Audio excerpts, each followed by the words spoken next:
তো নমস্কার সবাইকে। আমরা এখন এসে পড়েছি শিমলিপাল টাইগার রিজার্ভের এটা মিডিল সার্কিট। আর আছেন এই দিদিভাইরা আছেন, তো উনি বরণ করে নিচ্ছেন আমাদের যে গেস্ট এসছেন হুগলির থেকে,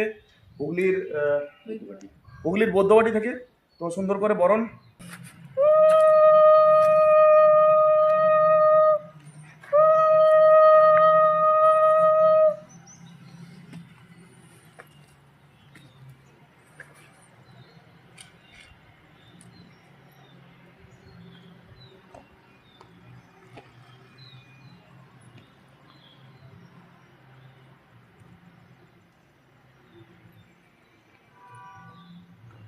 পুরো ট্রাইবাল হোটেলের মধ্যে, ট্রাইবাল এলাকার মধ্যে এই বধিপানি যে নেচার ক্যাম্প, তো ওনারা ওয়েলকাম জানালেন। তো এখন আমরা চলে যাব নেচার ক্যাম্প যে কটেজ যে রয়েছে, এই কটেজের রুম। তো দেখতেই পাচ্ছেন খুব সুন্দর কিন্তু এই কটেজটি। আর আমাদের জন্য রুম যেটা বরাদ্দ হয়েছে এই যে ঠিক এই সামনে এই রুমটি।